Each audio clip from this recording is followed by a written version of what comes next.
بسات نتر بسیتا هر سستا دیا اللہ هر سستا دیا اللہ دا خطول ستا فیو کن سار پیدا دیا اللہ پیدا دیا اللہ بسات نتر بسیتا هر سستا دیا اللہ هر سستا دیا اللہ دا وارستا یو کن سر پیدا دیا اللہ پیدا دیا اللہ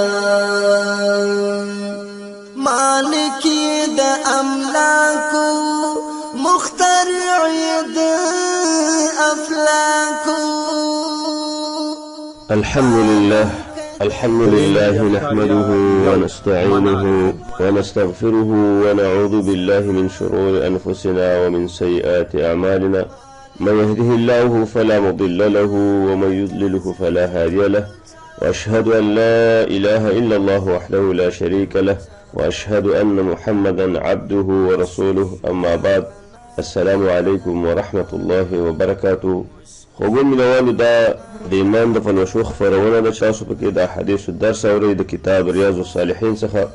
د درس په دې سلسله کې موږ د باب الرجاء شپږ احادیث لوستلي د تمې توقع او د امید د باب متعلق، په دې معنی چې موږ کله نیک اعمال وکړو، لمونځ اودس او صدقه روژې وغیره چې دا نیک اعمال کوو، نو باید په دې کې د الله نه امید وساتو، توقع وساتو چې الله به دا موږ نه قبلوي او د دې په بدل کې به الله موږ ته جنت راکوي، اجرونه به راکوي او دا اعمال الله نه ضایع کوي.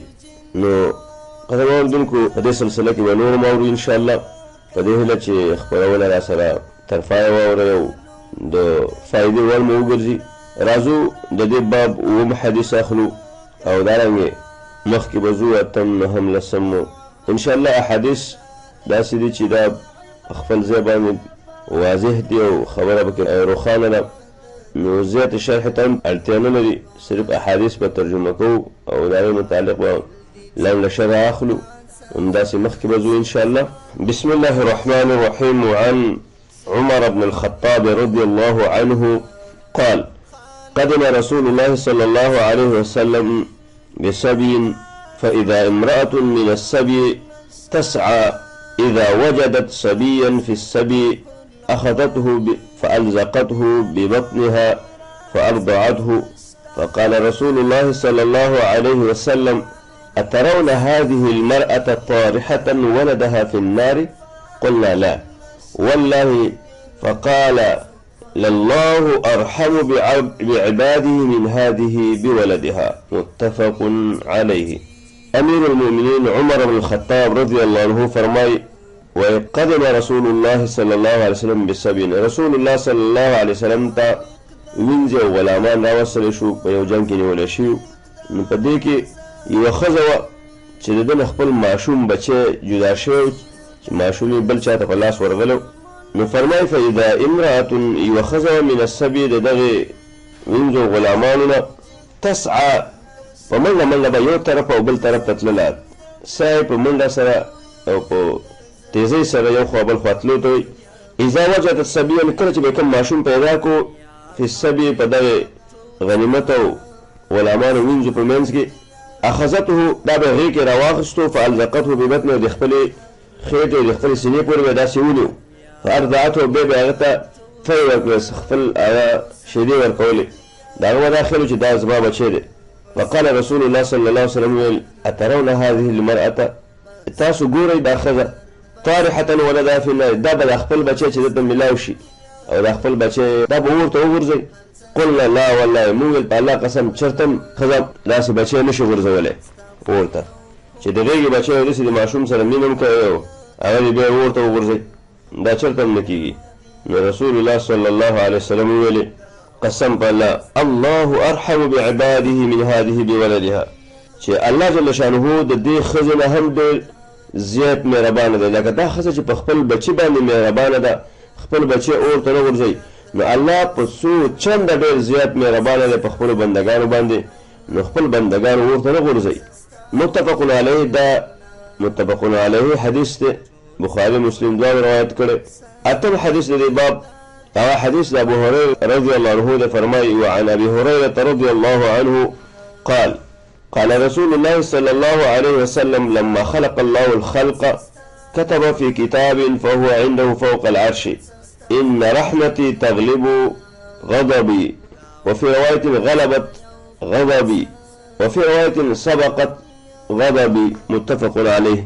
ابو هريره رضی الله عنه فرمایي رسول الله صلی الله علیه وسلم فرمایلی دي الله چې کله د دنیا او د مخلوق پیدا کو نو د ارسی په یو کتاب کې ولیکل لوح محفوظ کې او دا خبره سره ولیکل دا لیکل ارس د الله سره دي د عرش نفاس د الله سره په کتاب کې لیکل دي دا خبره به کې ولیکل ان رحمتي تغلب غضبي الله لیکلی چې زما رحمت دا زما په غضب باندې غالب دی یعنی الله زما ذکر یو انسان ته په قهر او په غضب شم خو زما رحمت ډیر زیات غالب دی نو ډیر کرتی انسان الله زما نافرمانی کوي زما خلاف کوي زما د احکامو خلاف کوي زما په حدود باندې تجاوز کوي الله سره دې په کار دا چې زه د عذاب ورکوم خو زه د مغفرت وکم او زما رحمت په غالب شي نو ځکه الله ان رحمتي تغلب غضبي زما رحمت په غضب باندې غالبيږي. بل روایت کې راځي چې غلبت غضبي زما رحمت په غضب باندې غالب شوی دی ان الله رحم ډیر زیات دی په نسبت سره غضب ته. بل روایت کې راغلی چې زما رحمت چې دا په غضب باندې مخکې شوی دی اشاره ده چې د الله رحمت ډیر فراخ او واسع دی باید الله د رحمتونو نه امید نشو د الله بندګي وکړو د الله د رحمتونو تمه توقع او د امید وساتو ځکه الله ډیر زیات مهربان رب دی ډیر زیات مهربان دی. واورئ تاسو په دې حدیثو کې چې الله جل شانه سل رحمتونه دي په دې سلو کې یو رحمت دنیا ته رالیږلی چې موږ او تاسو انسانان ټول او حیوانات په هغې باندې ترحم کوو او رحم کوو نو تاسو ووایئ چې هغه 99 رحمتونه د الله چې هغه کله انسانانو ته متوجه شي هیڅ څوک به داسې پاتې نه شي چې هغه د الله د رحمت نه ناامید او بې برخې پاتې شي. الله دې موږ په خپلو رحمتونو کې داخل کړي. نو نهم نمبر حدیث د دې باب هغه دا دی هغه هم د ابو هريره رضی الله عنه روایت ته فرمایي قال سمعت رسول الله صلى الله عليه وسلم ما د رسول الله صلی الله علیه وسلم اوریدلی دي ابو هريره رضی الله عنه وایي چې نبی کریم صلی الله علیه وسلم فرمایل او دا خبره بیان کړه جعل الله الرحمة 100 جزء الله رحمت ته سل برخې ورکړي دي سل برخو باندې تقسیم دی د الله رحمت فامسك عنده 99 نهنوي یو کم سل برخې الله د ځان سره ساتلي د رحمت وانزل في الارض جزءا واحدا یو برخه یو حصه ځمکې ته رالیږلې ده ومن ذلك الجزء يتراحم الخلائق وعند ده یو جزء خاطر باندې ده یو جزء د وجنه رحم کوي د مخلوق په یو بل باندې تر دې پورې چې حیوانات دي حیوانات ترفع الدابة حافره حیوانات چې دي اوخ و میخه خپل د خپا او خپره اوچته کی او بلاندې بچي پروت دي نو ان ولې داغه اوچته نیولې ولري کوي نو دا هم د الله د رحم په هغه بنیاد باندې دا په وجه باندې خشیت ان تصيبه د دې نه چې دا بچي د خپل لاندې نشي خوب نشي نو دغه رحم دا یو برخه رحم چې الله دنیا ته لګي دا په ټول مخلوقاتو کې تقسیم کړی او دغه یو رحم د وجه نه تاسو په یو بل باندې رحم کوو سره رحمي کوو د یو بل خیال ساتو په یو بل مزله خوږي نو دا 99 رحمتونه چې د الله سره دی او څخه لږه دا بندگان به الله خفقي هیڅ چرنه الله جل شانه خپل بندگان ورته نه ورځي تر څو پورې چې دوی په خپل ځانونه د اور مستحق نه ګرځولي. بل روایت کې راغلي ان لله 100 رحمه انزل منها رحمه واحده دا الله سل رحمتونه دي یو ته الله جل شانه د انسانانو او پیرانو منځ کې ول بهانه د حیواناتو منځ کې او دا رنګ د زندسر او دا حشرات چې د دې ټول په منځ کې الله لا یو تقسیم کړی دی فبها يتعاطفون په دې باندې یو بل باندې عطف او رحم ترحم کوي په دې باندې سره یو بل سره مینه کوي او په دې باندې یو بل باندې رحم کوي دا رنګ زناور چې کوم د دغه رحمت د وجه نه تعطف الوحش على ولدها د خپل بچي باندې عطف او مینه کوي داغه نه حفاظت کوي دا د الله دغه رحمت په وجه واخر الله تعالى 99 رحمته الله 99 رحمتونه د ځان سره سنبالي خې دی ولته د الله سره دي يرحم بها عباده يوم القيامه. دغه رحمتونه به الله د قیامت په ورځ باندې استعمالي او په دغه باندې به دې بندګانو باندې الله رحم کوي. نو د الله د رحمتونو دروازې ډېرې فراخه دي. د الله رحم انتهایی ډېر زیات دی. نو باید چې د الله د رحم نه ناامیده نه شو. دارنګې قدرمنو اورېدونکو امام مسلم یو روایت راخیستی د سلمان فارسي نه، فرمایي چې رسول الله صلی الله علیه وسلم ویلي دي نو دغه حدیث په تایید کې ان لله 100 رحمت، د الله 100 رحمتونه دي. یو رحمت دی چې د هغې د وجې نه یتراحم بها الخلق بینهم، ټول مخلوق په خپل منځ کې په یو بل رحم او عطف او مینه سره کوي. او دا 9 نوي چې دا د قیامت د ورځې لپاره دي.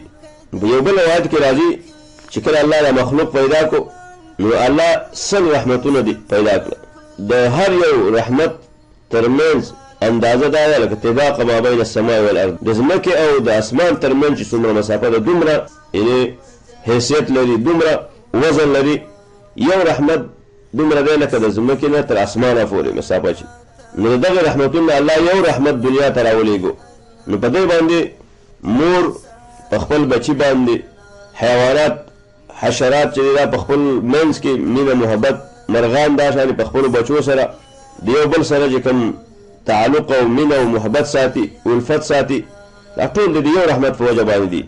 او چې کله د ورځ د قیامت وي نو الله جل شانه به دغه 9 نوي رحمتونه چې دي دا به د یو سره یو ځای کړي او دا 100 به پوره شي دغه رحمتونه. په دغه به الله د خپلو بندګانو سره معامله کوي، د هغو سره به حساب کتاب کوي. ډېر د امید ځای دی، ډېر د انسان په زړه کې یو قسم خوشحالي پیدا شي چې الله ته ډېر مهربان رب یې، ته ډېر مهربان ذات یې، ستا د رحمتونو دروازه ډېره پراخه او کلاو ده. الله موږ ستا د نعمتونو او د رحمتونو نه مې برخې کوه. دارنګې بل حدیث چې هغه 10 حدیث دی د دې باب، دا روایت هم د ابو هريره رضی الله عنه دی. فرمایي وعنه عن النبي صلى الله عليه وسلم فيما يحكيه عن ربه، بیا نبی کریم صلی الله علیه وسلم دغه حکایت د حدیث د خپل رب نه بیانوي، حدیث قدسی دی. يحكي عن ربه تبارك وتعالى قال، الله جل شانه فرمایلی دي کله چې انسان ګناه وکړي نو الله اذنب عبد ذنبا، ګناه وکړله زما بنده ګناه، خو چې کله دی وایي چې الله ما نه ګناه وشه رب اغفر لي یا استغفر الله واتوب الیه، یا وایي اللهم اغفر لي ذنبي، یا الله ما ته ګناهونه وبخې ما نه ګناه وشوه، نو الله وایي فقال الله تبارك وتعالى اذنب عبدي ذنبا، زما د بنده نه ګناه وشوه، ګناه یې وکړله. فعلم ان له ربنا، ده پوه شو احساس سره پیدا شو چې زما خو یو رب شته یغفر الذنب، هغه ګناهونه معاف کوي، او ویأخذ بالذنب، زما رب په د ګناه باندې انسانان رانیسي، هم زما رب په ځینې ګناهونو باندې خلق رانیسي او ګناهونه ځینې معاف کوي. نو دی وایي چې اللهم اغفر لي، الله ما ته بخښنه وکړي، نو الله ته بخښنه وکړي. ثم عاد فاذنب، بیا انسان دا بنده بیا واپس شي، بیا ته ګناه وشي، بیا ګناه وکړي، نو بیا خپل رب ته چغه کړي چې رب اغفر لي ذنبي، الله بخښنه راته وکړي ما نه بیا ګناه وشوه. نو فقال تبارک وتعالى، الله وایي اذنب عبدي ذنبا، زما بنده بیا ګناه وکړله، ګناه یې وکړه، خو بیا ورته دا پته ده او دا احساس پیدا شو چې فعلم ان له ربا، چې زما خو رب شته، زما د ګناهونو یو بخونکی ذات شته، او دغه الله ګناهونه معاف کوي، او دغه الله په ګناهونو باندې نیول کوي. نو دی په خپله ګناه باندې پښیمانه شي په دغه وخت کې، څه وخت نو بیا ګناه وکړي. ثم عاد فاذنب، بیا دغه ګناه ته واپس شي، نو بیا ورسره احساس پیدا شي، الله یې توجه برابره کړي چې ما خو ګناه وکړله، خطا رانه وشه، نو رب ته بیا چغه کړي رب اغفر لي ذنبي، الله بخښنه راته وکړي. نو الله ووایي اذنب عبدي ذنبا، زما بنده بیا یو ګناه وکړله، او دا احساس سره پیدا شو چې ان له رب، چې زما رب شته دی، دا ګناهونه باخي یغفر الذنب ويأخذ بالذنب، او په دې ګناهونو باندې انسان نیسي جهنم ته هم غورځوي. نو قد غفرت لعبدي، ما خپل بنده ته معافي وکړه. الله اکبر. څوک کرت انسان ګناه وکړي او الله وایي ما په خپل بنده باندې پرده واچوله او بخښنه مې ورته وکړه. فليفعل ما شاء، بس څه کوي خو چې الله ته چغه وایي، الله ته را مدد شوی او د الله نه بخښنه غواړي، الله ته جاړي، نو الله یې زه بخښم. که هر څومره ګناهونه دي کړي. داسې د امید او داسې د رجا حدیث چې موږ او تاسو ته دا درس راکوي قدرمنو اورېدونکو، چې هر څومره ګناهونه هم کړي راځئ الله ته په ژړا شئ، الله ته په زارۍ شئ، الله یې درته بخښي. هر څومره لوی جرم هم کړی الله ته خپل عرض وړاندې کوي، په خپله ګناه باندې خفه شئ او په خپله ګناه وژاړئ، خپېمانه شئ، نو الله بخونکی دی، الله دا ګناهونه معاف کوي. الله اکبر. دارنګې قدرمنو اورېدونکو راځو د دې باب 11 نمبر حدیث ته. دا هم د ابو هريره رضی الله عنه روایت دی. فرمای وعنه قال قال رسول الله صلى الله عليه وسلم والذي نفسي بيده لو لم تذنبوا لذهب الله بكم ولجاء بقوم يذنبون فيستغفرون الله فيغفر لهم رواه مسلم. خوګو دوستان تاسو 10 نمبر حدیث کې د ابو هريره عنه دا خبره واورېده چې انسان څومره ګناهونه هم کړي او بیا خپل رب ته راجع شي، بیا خپل رب ته عرض وکړي، خپل رب ته خپل اجتهاد وکړي چې الله ما نه ګناه شوې ده، الله زه خطا شوی یم، ما ته معافي وکړه، نو الله ورته معافي کوي. نو دې حدیث کې دا خبره بیانوي چې دا دې څوک نه وي چې زه ګناه نه کوم، دا دې څوک نه وي چې دنیا کې داسې څوک وي چې د هغه نه به ګناه نه کېږي، ګناه به خامخا کېږي. د دې وجې خو د الله جل شانه د رحمت په غضب باندې غالب شوی دی چې د انسان نه به ګناه کېږي، دا به الله نه معافي غواړي او الله به ورته بخښنه کوي. الله غفار دی که نه، الله ستار دی، الله پرده ماچوي او معافي هم کوي. او حدیث کې مخکې تېر شوي دي چې الله جل شانه د هغه انسان په توبه باندې دومره خوشحالېږي، دومره چې کوم انسان نه خطا ګناه وشوی دی، احساس ورسره وشي چې ما نه خطا شوې ده او خپل رب ته په چیغو شي، په فریاد شي، په ژړا شي، د دې انسان په توبه الله داسې خوشحالېږي لکه د چا نه چې په یو څولي بیابان کې خپل د لارې خرچه او سورلي ورکه شوي او هېڅ قسم د تلو لارې نه وي او دا بېچاره سر کې دي چې دا اوس هسې مړ کېږم، ناڅاپه ورته سورلی او خرچه را پیدا شي، نو دی ډېر خوشحاله شي. د خوشحالۍ نه وایي چې الله ته مې بندی او زه دې رب یم، د خوشحالۍ نه داسې خبره وکړي. نو الله وایي زه د دغه انسان چې دا ډېر خوشحاله دی، د دې د خوشحالۍ نه ډېر زیات خوشحالېږم د انسان په توبه باندې، د هغه په معافي غوښتو باندې. نو دې کې وایي که په انسان نه خامخا ګناهونه کوي، که چېرې په ځمکه کې داسې څوک وي چې هغه ګناهونه نه کوي، نو بیا خو د بخښنې ضرورت نشته دی، بیا الله نور داسې مخلوق پیدا کوي چې هغونه به ګناهونه کېږي او بېرته به د الله نه بخښنه غواړي. نو فرمایي ابو هريره عنه رسول الله صلی الله علیه وسلم فرمایلی دي والذي نفسي بيده، زما دې قسم په هغه ذات باندې چې زما روح د هغه په لاس کې دی، لو لم تذنبوا که تاسو ګناهونه نه کوئ، یعنې تاسو نه به خامخا ګناهونه کېږي، انسانان نفس در سره د شیطان در پسې دی، لذهب الله بكم، الله به تاسو بوځي، ځکه بس خو د الله بندګي د ګناهونه در نه کېږي، خو ستاسو خو ډېر ځای جنت داسې خلکو. ولجاء بقوم يذنبون، الله وایي زه به داسې قوم راولم یذنبون، د هغو نه به خطاګانې کوي، ګناهونه به کوي، فیستغفرون الله، د الله نه به بخښنه غواړي، فیغفر لهم، الله به ورته بخښنه کوي. معنا دا چې دا څوک نه وي چې ګناهونه به نه کېږي، ګناهونه به خامخا به کېږي، د نیکانو نه، علماو نه، د طالبانو نه او د هر چا نه کېږي. دې وجې حدیث کې راځي چې کل بني آدم خطاؤن، هر یو د آدم اولاد چې دی د هغې نه خطا کېږي، خو خیر الخطاؤون التوابون، او په دغې کې بیا غوره انسانان چې الله ته توبه وباسي، استغفار وایي، بخښنه غواړي، په خپله ګناه خفېمانه کېږي، نو د الله نه به بخښنه غواړي، الله ورته بخښنه کوي. نو مقصد دا شو چې دا دې څوک نه وایي چې یاره دا ټوله دنیا کې اوس نیکان خلک وی او چا ګناه نه کولی بس دا به جنت ته تللی، نه، الله وایي دنیا دارالامتحان دی، الله په دې باندې خلک امتحانوي، او کله چې سړي سره دا احساس پیدا شي چې ما نه ګناه وشوه، ما نه خطا وشوه، او بیا خپل رب ته متوجه شي، نو نعمت خوند هم سړي له راوشي چې سړي باندې تکلیف او مصیبت تېر شوي، سړي جرم کړی او هغه ورته معاف شي، نو هغه ته بیا احساس وشي د هغه نعمت. 12 حدیث د دې باب دا هم د ابو هريره رضی الله عنه نه، دا د ابو ایوب خالد بن زید نه روایت دی. فرمای قال سمعت رسول الله صلى الله عليه وسلم لولا انكم تذنبون لخلق الله خلقا يذنبون فيستغفرون فيغفر لهم. تابل روایت دی 12 ابو ایوب خالد بن یزید وی ما د رسول الله صلی الله علیه وسلم اوریدلی دي لولا انکم تذنبون، که تاسو ګناهونه نه کول او تاسو ګناهونه نه کوئ، نو الله به نور مخلوق پیدا کړي چې هغوی به ګناهونه کوي، بیا به د الله نه بخښنه غواړي او الله به ورته بخښنه کوي. معنې ګناهونه به درنه کېږي، خطا به درنه کېږي، خو تاسو به بخښنه غواړئ او الله درته بخښنه کوي.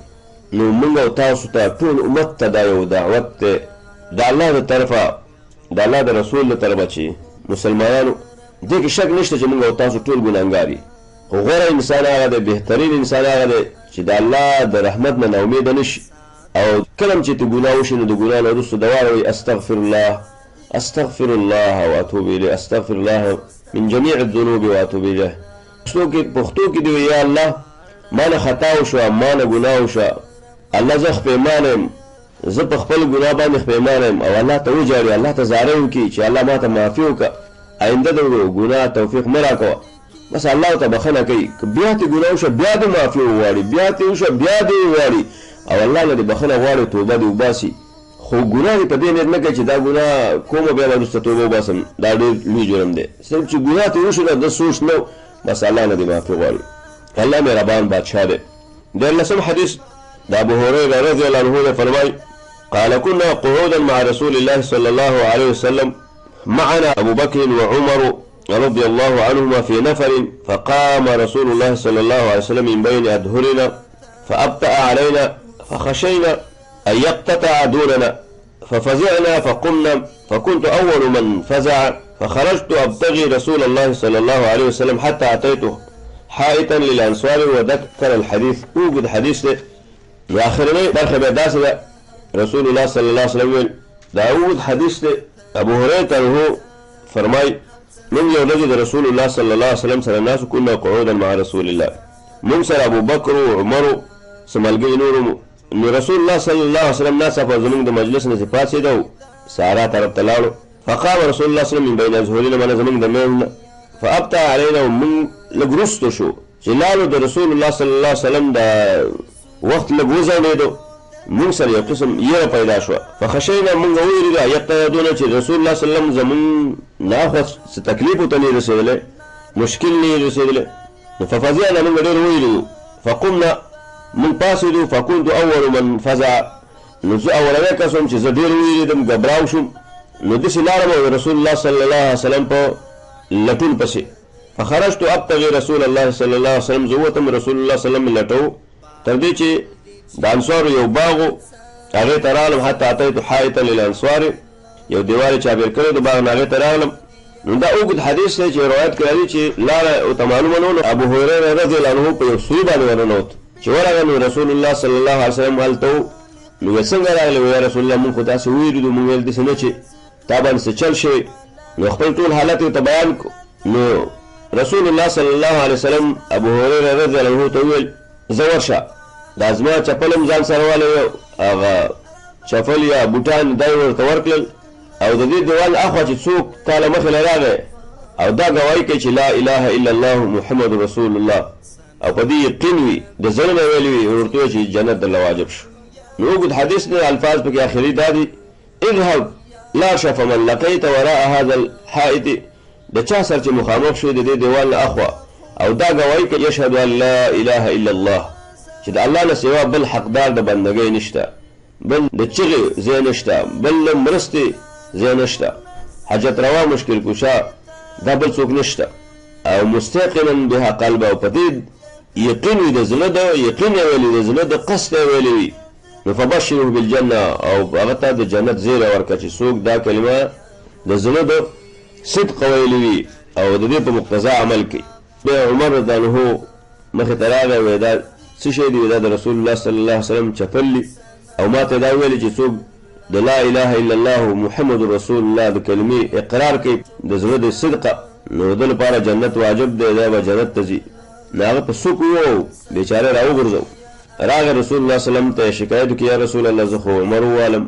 نو نبی کریم صلی الله علیه وسلم د عمر نه پوښتنه وکړه چې ولې؟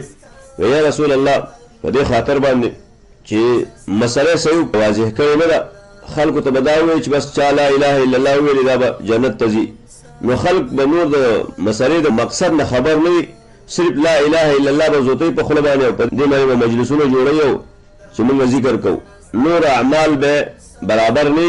نو په دې یو خبره اتکاو کې هلاک بشي، ځکه تش ویل خو لازمي نه دي، بلکې د ویلو سره د دې د مقتضا موافق د دې د لاندې جون کول پکار دي. د کلمه چې موږ سوال یا ټول باندې به عمل کوي او اوس د په ځان په مسله پوره نه راکړي. اوس خلکو ته صرف تش داسې وي او خلکو یې ځکه لا اله الا الله چا ویل کړي هر څه عمل کوي پروا نشته. نو دې خدا مقصد نه نو رسول الله صلی الله علیه وسلم ورته ویل عمر رښتا ویلي. راځو 14 نمبر حديث الذي بابته. وعن عبد الله بن عمرو بن العاص رضي الله عنهما أن النبي صلى الله عليه وسلم تلا قول الله تعالى في إبراهيم عليه الصلاة والسلام: ربي إنهن أضللن كثيرا من الناس فمن تبعني فإنه مني. وقول عيسى عليه الصلاة والسلام: إن تعذبهم فإنهم عبادك وإن تغفر لهم فإنك أنت العزيز الحكيم. فرفع يديه وقال: اللهم أمتي أمتي، وبكى. فقال الله عز وجل: يا جبريل اذهب إلى محمد وربك أعلم فاسأله ما يبكيه. فأتاه جبريل فأخبره رسول الله صلى الله عليه وسلم بما قال وهو أعلم. فقال الله تعالى: يا جبريل اذهب إلى محمد فقل إنا سنرضيك في أمتك ولا نسوءك. رواه مسلم. ده هم یو ډیر بهترین او د توقع او د امید د هیلو ډک حدیث. عبد الله بن عمرو بن العاص رضی الله عنه فرمای: رسول الله صلی الله علیه وسلم یو ورځ دا آیات ولوستو کوم چې د ابراهیم علیه السلام باره کې دی چې ربي انهن اضللن كثيرا من الناس فمن تبعني فانه مني. ابراهیم علیه السلام ویلو چې ربي ازما رب انهن دا بوتان او دا زیارتونه او قبې او دا چې دي اضللن كثيرا من الناس، الله په دې باندې ډېر خلک ګمراه شو، ډېر خلک یې بېلارې کړل. نو الله دارنګه د مشرکینو ډېر خلک بېلارې کړل. فمن تبعني فإنه مني، چې چا زما خبره ومنله او زما عقیده خپله کړله نو الله دا زما ملګری دی، دا بچ کړي. او د عیسی علیه السلام دا قول یې مولوستو کوم چې الله قرآن کې ذکر کړی دی، هغه الله ته څه وایي: ربي ان تعذبهم فإنهم عبادک، ته دوی زما د امتیانو کې او د نورو خلکو ته عذاب ورکوې نو ستا بندګان دي، ته مختار یې کولې، ستا اختیار دی. وإن تغفر لهم فإنك أنت العزيز الحكيم، او که بخښنه ورته کوې نو ته زورور ذات یې، نو بخښنه ورته وکړه، زورور او د حکمت خاوند دی. نو د رسول الله صلی الله علیه وسلم چې کله د ابراهیم علیه السلام قول او د عیسی علیه السلام قول ذکر کړ نو به لاسونه الله ته اوچت کړل او ویل: اللهم امتي امتي، یا الله زما امت زما امت. او په جړا شو وبکه، او رسول الله صلی الله علیه وسلم په جړا شو چې الله زما امت کې خو ډېر خلک دي وروستو به راځي، نو زما د امت سره به څه چل کېږي؟ الله زما امت حالت به څنګه وي؟ آیا زما امت به عذاب ته ځي، جهنم ته به ځي؟ نو رسول الله صلی الله علیه وسلم د امت ډېر زیات خیال ساته او د امت سره ډېر سوچ او فکر و. په جړا شو الله زما د امت غم وخوره، په جړا شو په جړا شو. نو الله جل شانه جبريل عليه السلام تأويل، فقال الله عز وجل: يا جبريل اذهب إلى محمد وربك أعلم. ورشه محمد صلى الله عليه وسلم خواته ورشه، ستارب خبر ده چې هغه څه وایي څه وایي، خو ته ورشه ما او تا ته دا خبر اوروله. فاسأله ما يبكيه، او پوښتنه دې چې ولې جاړي، ځکه جبريل عليه السلام ته خدا پته نشته چې محمد رسول الله ولې جاړي، خو الله ته معلومه. او جبريل عليه السلام را لېږو دې لپاره چې موږ ته دا دین راورس، دا الله رحمت او دا الله فراخ رحمتونه نعمتونه هغه موږ ته بیان کړي.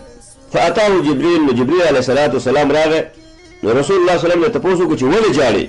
فأخبره رسول الله صلی الله علیه وسلم بما قال، نو رسول الله صلی الله علیه وسلم جبريل علیه السلام ته خپل هغه شکایت وړاندې کړ، ورته ویل چې په دې جاړم چې امت مې هلاک نشي، امت مې تباه نشي، د امت غم را سره دی چې زما امت کې ګناهونه دي، خطاونه دي، زه به نه یم او زما امت درسته به پاتې، خلق به دوی بېلارې کوي، شیطان ورپسې دی، یهود نصارا دا ورپسې دي، دا به څه حال وي، دا زما امت خو به هلاک شي. نو جبريل علیه الصلاة والسلام خبر کو چې زه د امت په باره کې جاړم. نو جبريل علیه الصلاة والسلام راغی او الله ته خپل عرض وړاندې کړ چې الله محمد رسول الله خو داسې وایي، الله ته خبر و، الله د هر څه نه خبر، خو جبريل علیه السلام یې ورولېږو دې لپاره چې دا یو عام خلکو لپاره درس شي. نو فقال الله تعالی، الله جبريل ته ویل: لا شه، يا جبريل اذهب إلى محمد صلى الله عليه وسلم، لا شا محمد بن عبد الله، محمد صلى الله عليه وسلم تويا، فقل تويا إنا سنرضيك في أمتك، من بتستاد أمت مبارك خوشالك، من بتارازيك أمت مبارك، ما تبع أمت تخبر أمت مبارك خپلش، تجي تصغر يا غبا الله درك، استاجي تصو دزوت تمنا دا غبا الله فورك، ولا نسوك وإيش شرط بدي خپلك. رواه مسلمون. نو رسول حدیثو کې براشي چې الله به محمد رسول الله نه خفه کوي، الله به خوشاله کوي. اوس ته روایتو کې راشي چې څومره خلک چې جنت ته ځي په دې کې به 8% د رسول الله صلی الله علیه وسلم امتین یو دا نور دا 10% به دا د نور امتون وي. الله اکبر. 120 صفونه به د قیامت په ورځ محشر کې ولاړ وي. نو جنت لجزي نو په دې کې به دا 8 صفونه چې دا د رسول الله صلی الله علیه وسلم د امت به دا جنت ته ځي. الله اکبر.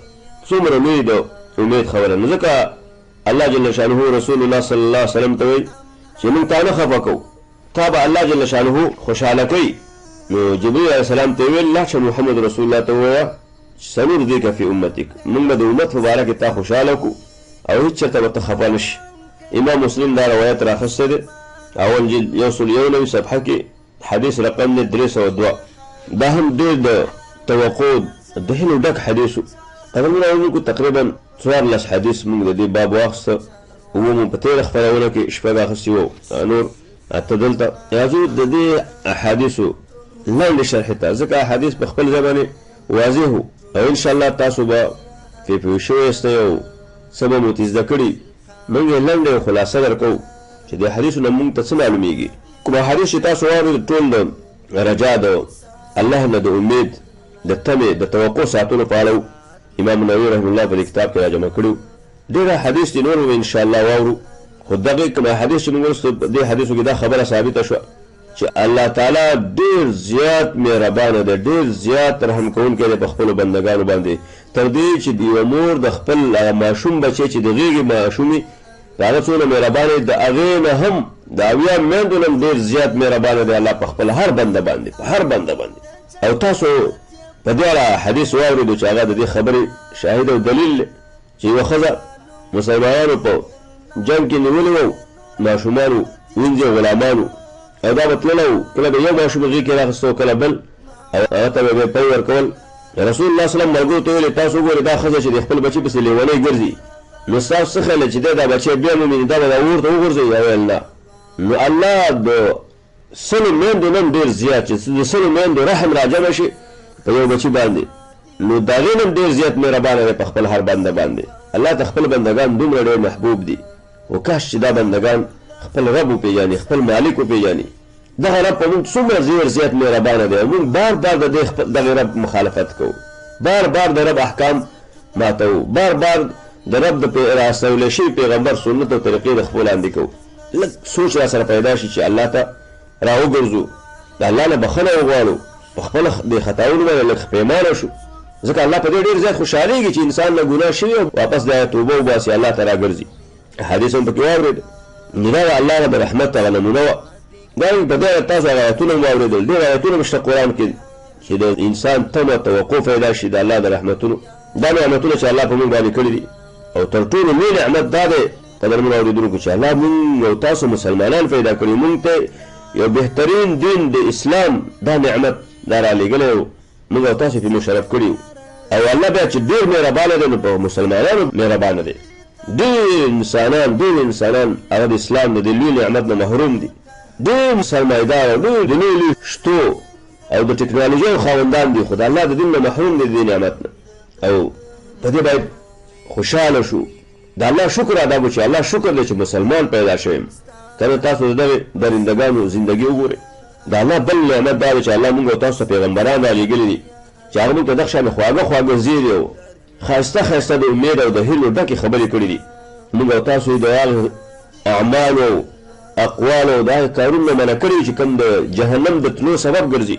او الله پیغمبران په دې خاطر رالیږلي چې سبا به څوک نه وایي چې الله موږ ته څوک نه و راغلی، موږ ستا د دې نعمتونو او د ستا د دې رحمتونو نه خبر نه وو. دارنګې احادیثو کې تاسو دا واورېد چې الله وایي ان رحمت الله سبقت غضبه، الله وایي چې زما رحمت زما په غضب باندې مخکې شوی دی، زما رحمت غالب دی په غضب باندې، نو رحمت مې ډېر زیات دی. الله غضبم دا د الله صفت دی، الله رحمتم کوي او الله په قهر کېږي په غضب کېږي. الله دې موږ د الله د قهر او د غضب نه وساتي، هغه هم ډېر سخت دی.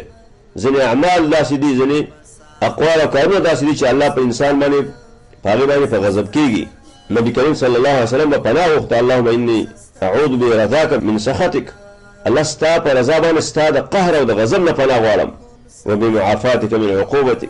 نو دا د الله صفت ده چې څنګه د الله د ذات سره مناسب وي، ځکه د الله ذات زموږ او ستاسو د مخلوق په شان نه دی، د الله صفات هم داسې نه دي. خو دا ایمان لرو چې د الله صفات دي. نو دا چې د الله رحمت مخکې دی غالب دی په غضب باندې، نو دې وجې الله جل شانه بندګانو ته وایي کوم بندګان چې ګناهګار دي، د چا نه چې خطا شوې ده، څوک چې تېروتي دي، څوک چې په ګناهونو کې اخته دي، هغه ته وایي چې ما نه بخښنه وغواړي چې زه تاسو ته بخښنه وکړم. ولې الله کمزوره نه دی، الله زما او ستا عبادات او بندګۍ ته محتاج نه دی. که الله وغواړي ما او تا ټول هلاکوي، هېڅ توبې ته ضرورت نشته، نه د توبې توفیق راکوي او داسې به هلاک کړي. خو الله په خپلو بندګانو مهربانه دی، ما او تعالی وخت او موقع راکوي چې خیر دی ګناه درنه شوې ده، واپس الله ته رجوع وکړو، د الله نه بخښنه وغواړه، الله درته بخښنه کوي. که نه الله کولی شي چې تا ګناه وکړه، په ګناه په ټیم کې دې ونیسي او هلاک دي کړي. خو د الله رحم ډېر دی، الله خیر دی زما بنده نه خطا وشوه بېرته به راوګرځي، بخښنه به وغواړي. لکه سورة فاطر کې الله وایي که نه د الله طاقت شته چې د ګناه په حالت کې دې راونیسي همدغه شانې دې مرۍ ماته کړي.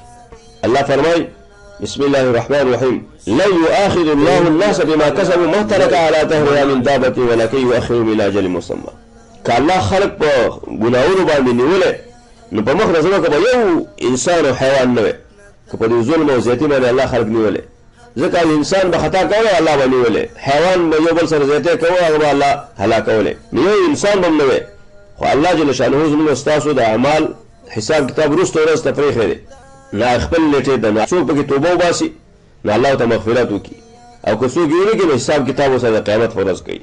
دې وجې حدیث کې تاسو واورئ پیغمبر صلی الله علیه وسلم فرمایي چې الله وایي لو لم تذنبوا لذهب الله بكم، که تاسو ګناهونه نه کولې نو تاسو به الله ختم کړی وی، بیا به الله نور مخلوق پیدا کړی چې هغوی به ګناهونه کوله او بخښنه به یې غوښته، ګناهونه کوله او توبه به یې ویستلې، د الله نه به بخښنه وغوښته الله به ورته بخښنه کوله. یعنې الله وایي که تاسو جرمونه کوئ او واپس د الله ته رجوع کوئ نو زما په دې خوښ یاست، هغه انسانان مې خوښ دي چې د هغه نه خطا وشي، د خطا نه وروستو سمدستي دا احساس او فکر پیدا شي چې زما رب شته، هغه زما رب ګناهونه معاف کوي، په خلکو پردې اچوي، ډېر ګناهونه معاف کوي، نو دی خپل رب ته بېرته په جړا شي، دا جړا دی، دا فریاد دی، دا پښیماني دی، الله له خوند ورکوي او الله جل شانه په دې خوشحالېږي چې زما بنده ګوره دته احساس پیدا شي زما یو رب شته، بخونکی دی، مهربانه دی، عفو کوي، رحمت ډېر فراخه واسع دی او الله ته به زاری شي. نو په دې کې ترغیب دی انسان ته چې کله انسان درنه ګناه وشوه نو سمدستي د الله نه بخښنه وغواړه، سمدستي په خپله ګناه پښیمان شه. کله چې انسان د الله نه بخښنه وغواړي په پاک نیت سره، په رښتینې نیت سره او د زړه په یقین باندې، نو الله ورته ګناهونه معاف کوي، یقیني ورته الله معاف کوي. لکه الله جل شانه فرمایي په سورة زمر کې بسم الله الرحمن الرحيم قل يا عبادي الذين أسرفوا على أنفسهم لا تقنطوا من رحمة الله لا تقنطوا من رحمة الله إن الله يغفر الذنوب جميعا إنه هو الغفور الرحيم. اے زما بندگانو او خاص کر اے هغه بندگانو چې تاسو په خپل ځانونو زیاته ظلم کړی دی، ګناهونه هم کړي، قتل، غلا، زنا، خیانت، رشوت، شرک مو کړی دی، شرک ولې او وخت در سره شته دی. لا تقنطوا من رحمت الله، د الله د رحمتونو نه، د الله د بخښنې نه، د الله د مغفرت نه مه ناامیده کېږئ. راشه الله ته په زاره وشه، الله ته په سجده پرېوځه، وژاړه، خپل ګناهونه رایاد که، ویا الله ما نه خطا شوې ده، زه ګناهګار یم، ما په ځان ظلم کړی دی، الله ما داسې جرم کړی چې دا د جهنم مستحق دی، خو الله ته ډېر زیات مهربان یې، ته ډېر زیات رحم والی، الله په ما رحم وکړي، ما ته خپل ګناهونه معاف که، الله درته دغه ګناهونه په نیکۍ وبدلوي. مسلمانه لا تقنطوا من رحمت الله، د الله د رحمت نه مه ناامیده کېږئ. زموږ ځینې وروڼه داسې مسلمانان د الله بندګان داسې دي چې هغه خلکو ته داسې خبرې کوي چې د خلکو هغه امید ختم شي، د خلکو توقع د الله نه ختمه شي، د چا نه ګناه وشي تا داسې ګناه کړی ته جهنمي شوې، ته کافر شو، بس ستا توبه نه قبلېږي. وروڼه دا فراخه دروازه، دا فراخه رحمت د الله، دا ګناه او رحمت د الله په خلکو مه تنګوئ. چا چې هر څومره ګناهونه کړي، هر قسم ګناه تې شوي، الله بخونکی دی، الله یې بخي، الله مهربانه دی، خو شرط یې دا دی چې توبه به وباسي، الله ته به خپل عرض وړاندې کوي، په خپل ګناه به پښیمانه کېږي، آینده لپاره به د دغه ګناه نیت نه کوي، په خپله ګناه به جاړي، بار بار به د الله نه مغفرت غواړي، استغفار به ډېر ډېر وایي. نو الله مهربان ذات دی، الله ډېر مهربانه دی، د الله رحمت ډېر فراخ او کلاو دی، الله د ګناهونه معاف کوي. تاسو به اورېدلي چې په بني اسرائیلو کې یو سړي یو کم سل انسانان یې وژلي وو، یو بزرګ ته راغی، بزرګ صاحب یو کم سل مړي مې کړي، الله به ما معاف کړي، هغه لرې لرې وایي ښه داسې ده راشه دا سل خو پوره کړه نو هغه یې مړ کړو. نو بیا یو عالم ته ورغی چې مولانا صاحب ما سل مړ کړي دي ما به الله ماف کړي. هغه وایي که زر دې هم کړي چې په خپله ګناه باندې ته پښیمانه خو طریقه دا ده چې ته کوم ځای کې اوسېږې دا ستا معاشره چې کوم ده دا ظالمه ده قاتله ده دا به پرېږدې پلاني کلي ته لاړ شه هجرت وکړه دا ملګري دوستان به پرېږدې دا ماحول به پرېږدې ځکه ته د ماحول اثري او توبه وباسه الله مهربانه دی الله به دې معاف کړي. نو دغه سړی د توبې په نیت باندې دغه ځای نه پاڅېدو خو چې کله هجرت کوي او دغه کلي ته روانېږي په لاره کې دی راغورځېږي مړ کېږي.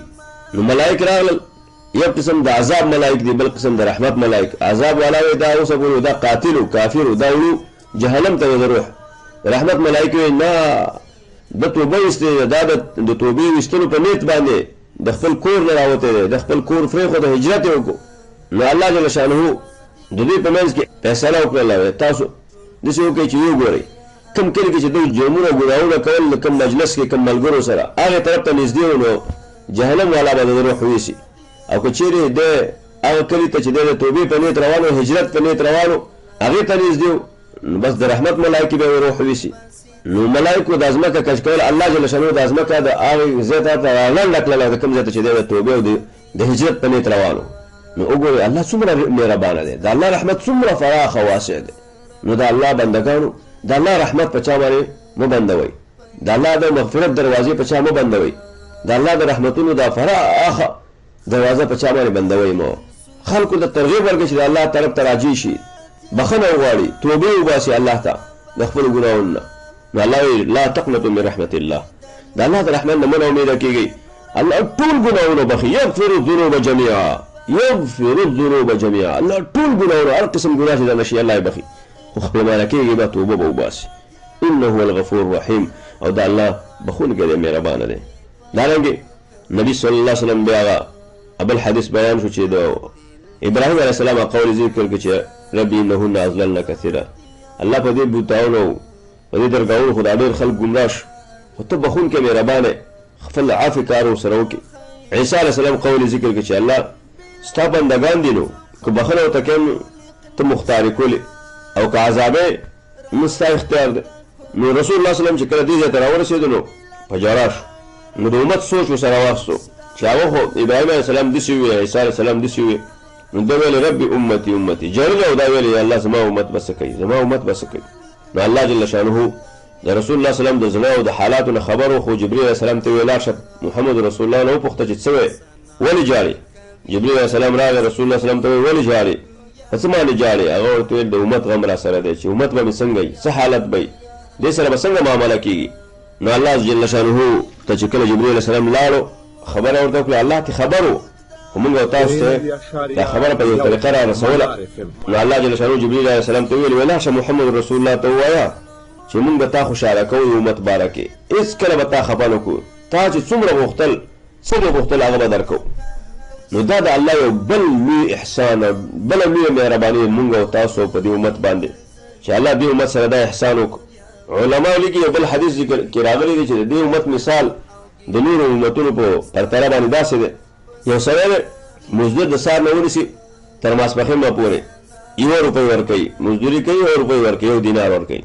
بل مزدوري ونیو د ماسپښین نه مازدیګره پورې هغه ته 1 روپۍ ورکوي. بل مزدوري ونیسي د مازدیګر نه تر ماښامه پورې هغه ته 2 روپۍ ورکوي.